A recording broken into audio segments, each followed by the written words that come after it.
2020 ഫെബ്രുവരി 1 Indian budget day. 2021 ഫെബ്രുവരി 1 Indian budget day.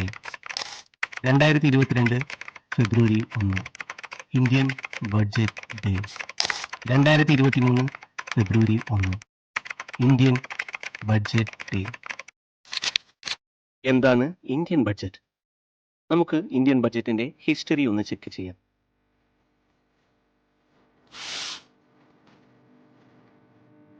ഇന്ത്യയിൽ ആകെ 2 വനിതകൾ മാത്രമേ പൊതു ബജറ്റ് അവതരിപ്പിച്ചിട്ടുള്ളൂ. 1970-ൽ അന്നത്തെ വനിതാ ധനമന്ത്രിയായിരുന്ന ഇന്ദിരാഗാന്ധി, 2019-ൽ നിർമ്മല സീതാരാമൻ. സ്വതന്ത്ര ഇന്ത്യയുടെ ആദ്യ ബജറ്റ് അവതരിപ്പിച്ചത് R.K. ഷൺമുഖം ചെട്ടിയാണ്. 1947 നവംബർ 26-നായിരുന്നു അവതരണം. ആരാണ് കൂടുതൽ ബജറ്റ് അവതരിപ്പിച്ചിട്ടുള്ളത്? മൊറാർജി ദേശായി 10 എണ്ണം, പി ചിദംബരം 9, പ്രണബ് മുഖർജി 8 ബജറ്റ് അവതരിപ്പിച്ചിട്ടുണ്ട്.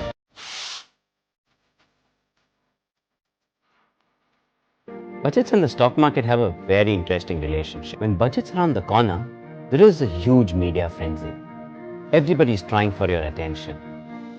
Media channels, television, newspapers, as well as all the stock market pundits trying to predict what the budget is about. ബഡ്ജറ്റും സ്റ്റോക്ക് മാർക്കറ്റും തമ്മിൽ വളരെ ഒരു വലിയ ബന്ധമാണുള്ളത്.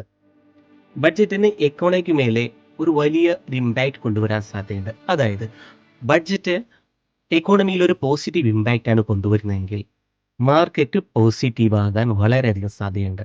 എന്നാൽ മറിച്ച് ബഡ്ജറ്റ് എക്കോണമിയിൽ ഒരു നെഗറ്റീവ് ഇമ്പാക്റ്റ് ആണ് കൊണ്ടുവരുന്നതെങ്കിൽ മാർക്കറ്റ് ഫോൾ ആകാനും സാധ്യതയുണ്ട്. ബഡ്ജറ്റും സ്റ്റോക്ക് മാർക്കറ്റും ലോങ് ടൈമിൽ വലിയൊരു ബന്ധമാണുള്ളത്. ഷോർട്ട് ടൈമിൽ ഇവ തമ്മിൽ വലിയൊരു ബന്ധമില്ല.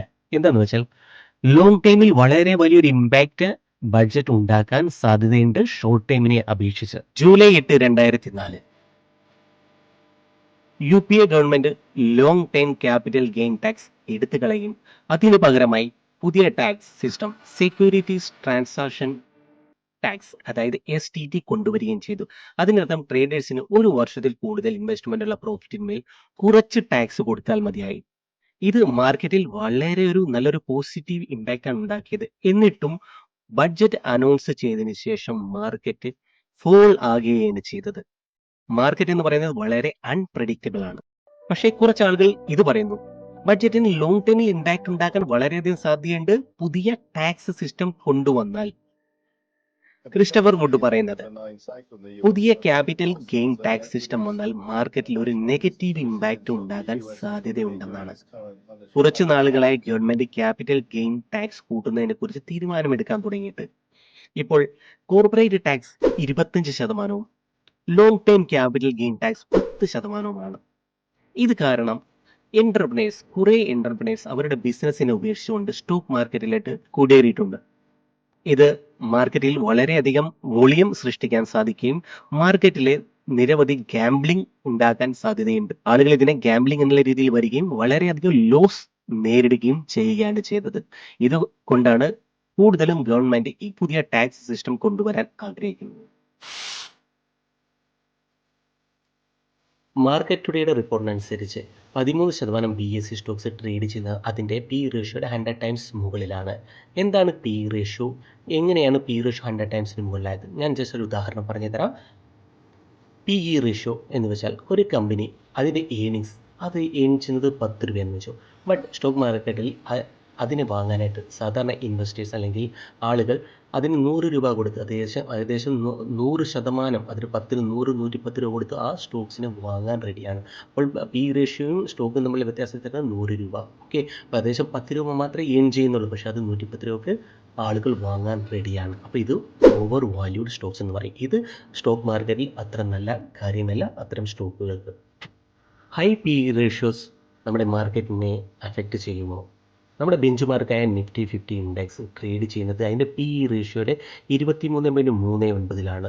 കഴിഞ്ഞ 5 വർഷത്തെ ആവറേജായി 25.44-ലും താഴത്താണ്. നിഫ്റ്റി ബാങ്ക് അതിൻ്റെ കറൻറ്റ് PE റേഷ്യോ ആയ 16%, എന്നാൽ അതിന് 5 ഇയർ ആവറേജ് ട്രേഡിംഗ് ആയ PE റേഷ്യോ 23.73-ആണ്. അതായത് കഴിഞ്ഞ 5 വർഷത്തെ ആവറേജിന് താഴെയാണ് ഇപ്പോഴും ബാങ്ക് നിഫ്റ്റിയുടെ PE റേഷ്യോ നിൽക്കുന്നത്.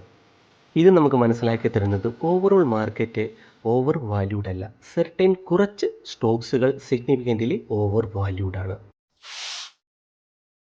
ഇനി നമ്മൾ ചെക്ക് ചെയ്യാൻ പോകുന്നത് ചാർട്ടിലൂടെയാണ്. കഴിഞ്ഞ 4 വർഷത്തെ ബഡ്ജറ്റ് ഡേ അതിനുശേഷം മാർക്കറ്റ് എങ്ങനെ ബിഹേവ് ചെയ്തു, മാർക്കറ്റിലെ ഇൻട്രാഡേയിൽ നമുക്ക് എങ്ങനെ ട്രേഡ് ചെയ്യണം, അതൊന്നും നമുക്ക് ജസ്റ്റ് ചെക്ക് ചെയ്യാം. 1 ഫെബ്രുവരി 2020 നിർമ്മല സീതാരാമൻ ബഡ്ജറ്റ് പ്രഖ്യാപിച്ചത്. ബഡ്ജറ്റ് പ്രഖ്യാപിച്ച ദിവസം സ്റ്റോക്ക് മാർക്കറ്റ് അവധിയായതിനാൽ തൊട്ടടുത്ത ദിവസം മാർക്കറ്റ് ഓപ്പൺ ആയത് എത്ര ശതമാനത്തിലാണ്? ഏകദേശം 4% മേലെ മാർക്കറ്റ്, 1000 മേലെ മാർക്കറ്റ് ഗ്യാപ് ഡൗൺ ആണ് തരുന്നത്. ഇത് ഒരു അൺപ്രഡിക്റ്റബിൾ ഗ്യാപ് ഡൗൺ ആണ് വന്നത്. ഇതിലൂടെ തന്നെ നമുക്ക് മനസ്സിലാക്കിയെടുക്കാം, ഇതിലൂടെ ഒരു കോൾ ബൈ ചെയ്തവരൊക്കെ അല്ലെങ്കിൽ മാർക്കറ്റ് ഇനിയും മുകളിലോട്ട് പോകുന്നു വിചാരിച്ചിരുന്നവരെയൊക്കെ മാർക്കറ്റ് താഴ്ത്തു വരികയാണ്. ബിക്കോസ് ആ സമയത്ത് കൊറോണ അടക്ക ആരംഭമുള്ള സമയമായിരുന്നു. അത് നമുക്ക് നോക്കി മനസ്സിലാക്കിയെടുത്താണ്.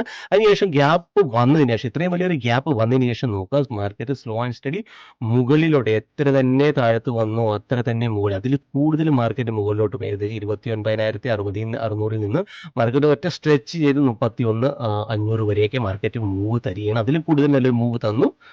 അപ്പോൾ മനസ്സിലാക്കി എടുക്കേണ്ട ഒരു കാര്യം എന്താണ്, ബഡ്ജറ്റ് ലോങ് ടൈമിൽ ഒരു ഇത് തരുമെങ്കിലും എന്താ പറയുക, ഷോർട്ട് ടൈമിൽ ഒരു ഫോൾ വന്നെങ്കിൽ ലോങ് ടൈമിൽ ചെന്ന് അതിനെ മാർക്കറ്റിനെ അഫക്റ്റ് ചെയ്യുന്നില്ല. ഇനി അടുത്തത് നമ്മൾ ചെക്ക് ചെയ്യുന്നത് 2021 ബഡ്ജറ്റ്. നിർമ്മല സീതാരാമൻ ബഡ്ജറ്റ് അവതരിപ്പിക്കുന്നു. അവതരിപ്പിച്ചതിന് ശേഷം നോക്കുക, ഒരു വൺ സൈഡ് ഹ്യൂജ് റാലിയാണ് മാർക്കറ്റിൽ കിട്ടിയത്. മാർക്കറ്റ് സ്ലൈഡ്ലി ഗ്യാപ്പ് അപ്പ് തരുന്നു. മാർക്കറ്റ് ബഡ്ജറ്റ് വരുന്നവരെ market slow and study market മുകളിലോട്ട് പോകുന്നില്ല കാണിക്കുന്നു. മാർക്കറ്റ് ബഡ്ജറ്റ് വന്നതിന് ശേഷം മാർക്കറ്റ് 12:45 ഒരു ക്യാൻഡിൽ നോക്കുക, 50 മിനിറ്റ് ഏകദേശം വലിയൊരു ബിഗ് ക്യാൻഡിലോടുകൂടി തന്നെയാണ്. അതിനുശേഷം അതിന്റെ ഡേ ഹൈ ബ്രേക്ക് ചെയ്യുന്നു, അതിനെ ബ്രേക്ക് ചെയ്യുന്നു, റീടെസ്റ്റ് ചെയ്യുന്നു, പിന്നെ കണ്ടിന്യൂ നല്ലൊരു സ്ട്രെച്ച് തന്നെയാണ് മാർക്കറ്റ് മൂവ് ആയത്. അപ്പോൾ ഇതൊരു നല്ലൊരു എഫക്റ്റ് മാർക്കറ്റിൽ കൊണ്ടുവരാൻ ഈ ബഡ്ജറ്റിന് സാധിച്ചു. ഈ ബഡ്ജറ്റ് വളരെ ഇമ്പോർട്ടൻ്റ് ആയിരുന്നു മാർക്കറ്റിന് വേണ്ടിയിട്ട്. ഇനി അടുത്തത് നമ്മൾ ചെക്ക് ചെയ്യാൻ പോകുന്നത് 2022 മാർക്കറ്റാണ്, പ്ലസ് ബഡ്ജറ്റാണ്. 2022 February 1 Indian budget day. Nirmala Sitharaman budget അവതരിപ്പിച്ചതിന് ശേഷം മാർക്കറ്റ് നല്ല രീതിയിൽ ഫോൾ ആകുകയും ചെയ്തു. ഏകദേശം 1000 പോയിന്റിന്റെ ഫോൾ ഒറ്റയടിക്ക് വരികയും, എത്ര ഫോൾ ആയോ അത്രയും തന്നെ മാർക്കറ്റ് റിക്കവർ ചെയ്യുന്നു. ഹൈലി വോളറ്റൈൽ ആയ ദിവസമാണ് ഈ ദിവസം. ബോത്ത് സൈഡ് റീറ്റെയിലേഴ്സ് ട്രാപ്പ് ആയ ദിവസമാണ്. ഓക്കെ, അതിനുശേഷം മാർക്കറ്റ് സ്ലോ ആൻഡ് സ്റ്റഡി മുകളിലോട്ട് പോയി കൺസോളിഡേറ്റ് ചെയ്ത് താഴത്ത് വരികയാണ് ചെയ്തത്. താഴത്ത് വന്നു, ഏകദേശം 1000-2000 പോയിന്റിന്റെ താഴത്തോട്ട് പോയിന്റ് താഴത്ത് ഫോൾ വരികയും അതിനുശേഷം അത്രയും തന്നെ റിക്കവർ ചെയ്ത് പുതിയ ഓൾ ടൈം ഹൈകൾ ഇപ്പോൾ മാർക്കറ്റ് ക്രിയേറ്റ് ചെയ്യുകയാണ് ചെയ്തത്. 2023 February Indian budget. Nirmala Sitharaman budget അവതരിപ്പിച്ചതിന് ശേഷം മാർക്കറ്റ് അവതരിപ്പിക്കുന്നതിന് മുന്നേ തന്നെ മാർക്കറ്റ് ഹൈപ്ഡ് ആയിരുന്നു. ബഡ്ജറ്റ് അവതരിപ്പിച്ചതിലൂടെ തന്നെ മാർക്കറ്റ് നല്ല രീതിയിൽ മൂവ് ആയെങ്കിലും ഇൻസ്റ്റിറ്റ്യൂഷൻസ് ഇവിടെ പ്രോഫിറ്റ് ബുക്കിംഗ് നടത്തുകയാണ് ചെയ്തത്.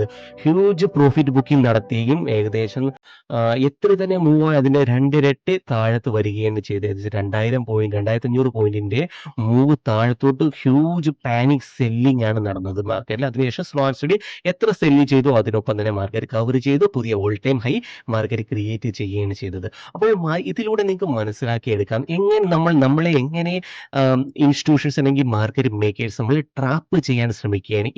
ഇതേപോലെ ഇവന്റ് ദിവസങ്ങൾ, ബഡ്ജറ്റ് ഡേ ആയിക്കോട്ടെ, ഫെഡ് മീറ്റിംഗ്സ് ആയിക്കോട്ടെ, സ്ലൈം ആയിക്കോട്ടെ, ഇങ്ങനെ പല നെഗറ്റീവ് സിനാരിയോ ക്രിയേറ്റ് ചെയ്തുകൊണ്ട് മാർക്കറ്റിൽ എപ്പോഴും പാനിക്നെസ് ക്രിയേറ്റ് ചെയ്യാൻ എപ്പോഴും ശ്രമിക്കുന്നതാണ്. അത് ഇതിപ്പം ബഡ്ജറ്റ് ആയിക്കോട്ടെ, എന്ത് തരം കാര്യമായിക്കോട്ടെ, എന്തൊരു നെഗറ്റീവ് ഇമ്പാക്ട് മാർക്കറ്റിൽ വന്നിട്ട് അത് ഷോർട്ട് ടൈമിൽ മാത്രമേ മാർക്കറ്റിന് പ്രതിഫലിക്കുകയുള്ളൂ. അത് ലോങ് ടൈമിൽ മാർക്കറ്റ് എപ്പോഴും മുകളിലോട്ടാണ്. എനിക്കിപ്പോഴും ഒന്ന് തന്നെ നിങ്ങൾക്ക് പറഞ്ഞു തരാനുള്ളൂ, മനുഷ്യനായിക്കോട്ടെ മാർക്കറ്റ് ആയിക്കോട്ടെ എന്നും മുകളിലോട്ട് തന്നെ പോകാനുള്ളത്. അപ്പോൾ ഇൻസ്റ്റിറ്റ്യൂഷൻസ് എങ്ങനെ ട്രേഡ് ചെയ്യുന്നു, മാർക്കറ്റിനെ എങ്ങനെ മാർക്കറ്റ് മേക്കേഴ്സ് മുകളിലോട്ട് കൊണ്ടുവന്നു, അത് നമുക്ക് 1-2 പ്രശസ്തരായ ട്രേഡേഴ്സിന്റെ വാക്കുകളിൽ നിന്ന് നമുക്ക് മനസ്സിലാക്കിയെടുക്കാം. Institutional traders are taught from the first day that they buy good levels or they don't buy at all. Unfortunately, most retail traders will wait for some confirmation before they get in. That could be a candle pattern, could be a moving average cross, or whatever. Institutional traders will buy at the level. Now, most traders will put their stop loss. You can pretend that you don't.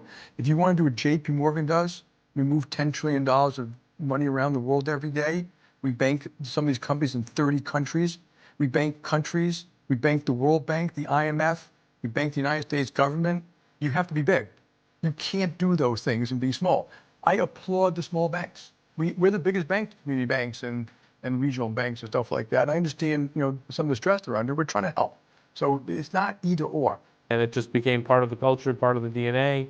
These men have had significant influence on banking policy over the last 25 years.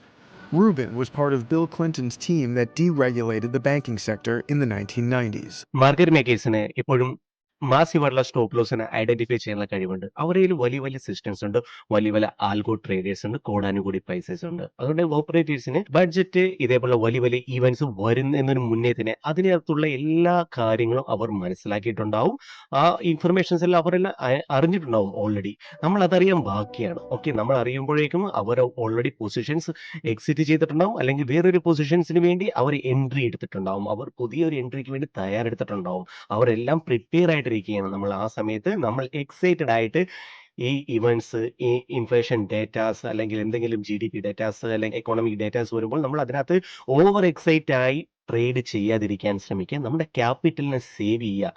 മാസീവായിട്ടുള്ള stop ലോസസിനെ identify ചെയ്യുക. എവിടെ ആര് എപ്പോൾ trap ചെയ്യുന്നു, institutions എവിടെ trade ചെയ്യാൻ തീരുമാനിക്കുന്നു, അതിനെ identify ചെയ്ത് ആ സ്റ്റോപ്പ് ലോസസ് ഹണ്ട് ചെയ്യുന്നതിനനുസരിച്ച് എൻട്രി എടുക്കാൻ ശ്രമിക്കുക.